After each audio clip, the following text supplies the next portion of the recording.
kabar hari ini? Baik. Sudah siap untuk belajar? Siap. Ya, sebelum kita mulai pelajaran, tolong rekor kelasnya jangan disiapkan dulu, dan setelah disiapkan nanti berdoa ya. Oke, silakan. Dunia Indonesia berat. Sebelum belajar, mari kita berdoa sesuai nama dan kepercayaan masing-masing. Berdoa dimulai.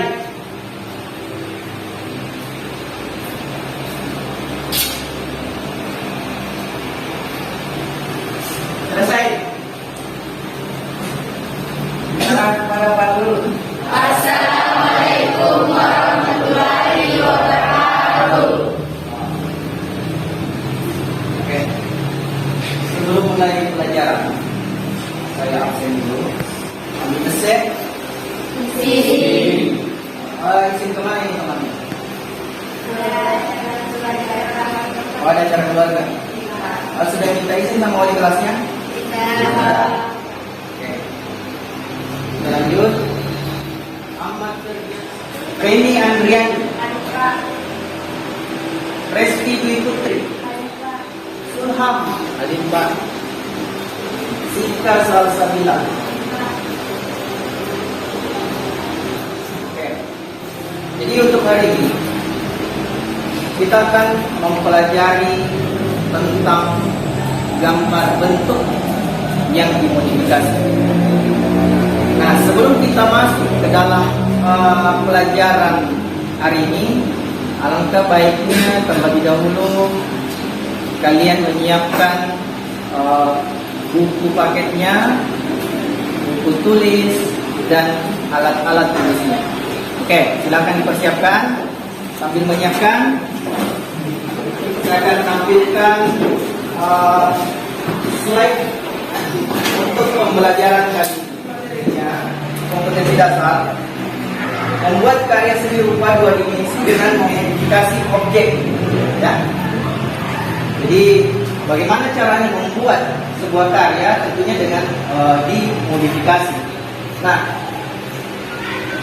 karya-karya seperti ini itu tidak lepas dari kehidupan kita sehari-hari, mulai dari rumah, bahkan sampai kendaraan kalian, dan sampai di sekolah. Itu selalu saja kita melihat sebuah karya. Ya, nanti saya akan jelaskan. Jadi apa kegunaannya kalian mempelajari bagian-bagian ini, supaya kalian nanti terbiasa dengan misalnya kalian melihat sebuah sesuatu, langsung terpikirkan bahwa oh, inilah yang disebut dengan teknik, misalnya teknik stilasi, teknik distorsi, dan teknik informasi. Yang pertama adalah membuat karya seni rupa gambar bentuk dua dimensi dengan memodifikasi objek. Jadi objeknya dimodifikasi. Kemudian menggunakan teknik stilasi, distorsi, deformasi yang sederhana. Kemudian yang kedua, bereksplorasi dengan berbagai media dan teknik. Nah, nanti kalian membuat ya. Setelah kita mempelajari mengenai karya seni rupa gambar bentuk dengan memodifikasi menggunakan beberapa teknik, kemudian kalian akan bereksplorasi, kalian akan berkarya, ya. Berkarya di sini kalian akan membuat karya dengan berbagai media dan teknik. Kemudian yang ketiga, setelah kalian membuat, maka kalian akan mempresentasikan di depan bahwa karya seperti inilah yang saya buat dengan konsep yang berbeda, dengan konsep yang seperti ini, ya. Apakah mengikuti misalnya motif dari suku Dayak, dari suku Papua, nah ini terserah kalian. Jadi nanti untuk karya ini bebas, tapi tentunya harus berdasarkan konsep yang kalian susun. Ya, saya ingin bertanya mengenai karya dua dimensi. Masih adakah yang ingat pelajaran yang lalu tentang karya dua dimensi? Coba angkat tangan yang tahu apa itu dua dimensi. Dua dimensi? Iya. Siapa namanya? Alia. Oke, Alia, silahkan. Dua dimensi adalah karya yang memiliki dimensi panjang dan dimensi lebar. Oke, bagus sekali. Karya yang memiliki dimensi panjang dan dimensi lebar. Oke. Selanjutnya sebelum masuk mengenai gambar bentuk ini, saya ingin bertanya lagi. Dalam menggambar dua dimensi tentunya diperlukan unsur-unsur dalam seni. Nah, unsur-unsur apakah saja ini yang diperlukan? Saya mau sebut saja ya. Siapa kira-kira di sini ya? Mungkin Rehan bisa. Apa unsur-unsur dalam seni ini? Unsur-unsur seni rupa itu titik, garis, bidang, tekstur, bentuk, warna, dan gelap terang. Oke, bagus sekali. Garis, tekstur, titik, bidang, gelap terang, dan warna. Ya, sangat tepat. Jadi jangan lupa pada saat berkarya nanti terapkan unsur-unsur ini dalam karyanya. Nah, setelah unsur-unsur, kemarin kita juga sudah pelajari mengenai prinsip-prinsip dalam berkarya. Mungkin coba Arvina bisa disebutkan dalam prinsip-prinsipnya. Prinsip-prinsip dalam seni adalah antara lain balance, proporsi, kesatuan, dan kontras. Ya, bagus sekali. Jadi dalam berkarya itu kita tidak bisa terlepas juga dari yang namanya prinsip. Bayangkan kalau misalnya prinsip itu tidak diletakkan pada sebuah karya. Perhatikan. Jelas gambarnya? Gambar apa ini? Gambar singa. Oke. Perhatikan baik-baik gambar singanya kan. Kalau kita melihat gambar ini seakan-akan bahwa kita tidak melihat bentuk aslinya, ya.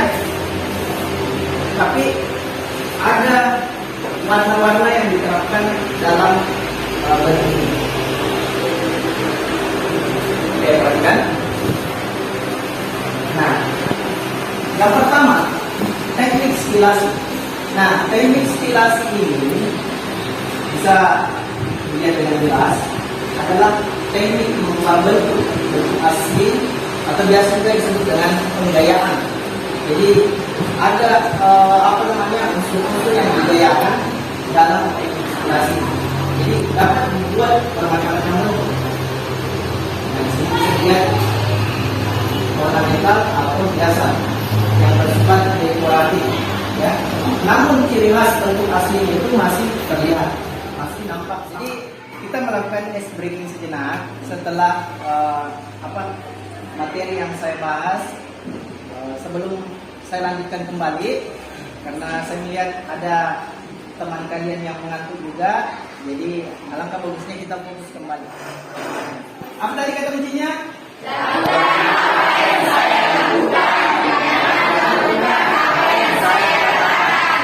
Oke, siap-siap ya.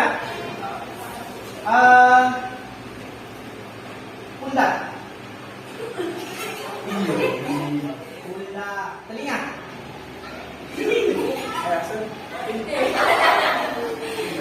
rambut,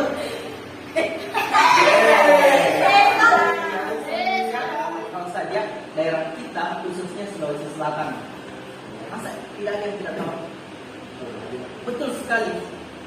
Awal ternyata sudah fokus ya. Ya. Jadi motif ini adalah motif dari bentuk geometris. Ya. Ini dari Toraja. Nah, mega mendung. Nah, itu adalah salah satu motif batik mega mendung dari mana? Dari Cirebon. Informasi ini ternyata bisa diaplikasikan ke berbagai bentuk dalam kehidupan sehari-hari kita. Misalnya saja mungkin di rumahnya mungkin ada ornamen-ornamen di lemari berbentuk bunga-bunga, ya, bahkan berbentuk hewan. Nah, itu termasuk ke dalam teknik deformasi. Ternyata di sini distorsi adalah cara dalam menggambar dengan mengubah bentuk asli dari sumber atau dengan melihat objek dari berbagai arah dengan melebih-lebihkan struktur dan perubahan bentuk yang digambar. Jadi ada perubahan proporsi di sini, sehingga terjadi perubahan yang sangat signifikan antara bentuk asli dengan objek buah apa ini? Lalu, ya. Di mana buah lalu itu didistorsikan menjadi bentuk yang menyeramkan dan biasa sebagai sudah menjadi simbol Halloween, ya. Nah, Halloween, ya. Sini saya cantumkan ada link tutorialnya. Nanti kalau misalnya kalian punya waktu silahkan buka linknya. Itu saya sudah sertakan dalam Classroom. Bisa kalian klik. Jadi nanti semua teknik-teknik semua yang sudah saya jelaskan itu kalian bisa lihat kembali untuk membuka ide kalian. Kira-kira apa yang akan saya buat nanti. Karena pertemuan berikut kita akan berkarya dengan menggunakan teknik ini. Apa kesimpulan yang bisa kita ambil? Mungkin menurut siapa? Zapika, ya. Silakan Zapika, mungkin bisa memberikan kesimpulan kemarin ini. Kesimpulan yang dapat kita ambil dari pembelajaran hari ini adalah dalam kehidupan kita sehari-hari tidak lepas dari yang namanya seni, baik itu dalam bentuk teknik stilasi, deformasi, dan distorsi. Oke, bagus sekali, ya. Bagus sekali kesimpulan yang disimpulkan oleh temannya itu memang seperti itu. Dalam kehidupan sehari-hari kita tidak bisa lepas dari yang namanya seni. Nah, ini sudah termasuk ke dalam berbagai teknik stilasi seperti penggayaan. Banyak kita lihat di rumah kita, mulai dari ornamen-ornamen, hiasan-hiasan, kemudian deformasi. Bisa kita lihat dari mungkin ada baju kaosnya misalnya yang berbentuk aneh-aneh seperti tadi yang tadi saya sudah jelaskan mengenai apa itu teknik-teknik dan sebagainya. Jadi silakan kalian jawab LKPD-nya, ya. Laporan kerja peserta didik. Nah, itu kalian kerjakan soal yang saya berikan. Siapkan alat dan media untuk berkarya. Mulailah untuk membuat sebuah karya dengan teknik tersebut setelah selesai presentasikan di depan kelas. Jadi saya ingin memberikan kebebasan kepada kalian. Silakan pilih salah satu teknik yang kalian anggap bagus untuk dirinya sendiri. Kemudian pertemuan berikut kita aplikasikan ke dalam media. Kertas gambar ukuran A3. Lengkapi alatnya, pensil, apalagi hapus, apalagi pensil warna, bahkan penggaris juga bisa. Sudah paham semua? Kalau ada yang kurang paham, tanyakan saja sebentar, ya. Kemudian untuk mengakhiri pertemuan kali ini, ya, atau kelasnya mungkin bisa memimpin doa. Ya, bersyarat. Setelah belajar dari kita berdoa sesuai agama dan kepada masing-masing, Tuhan mulai.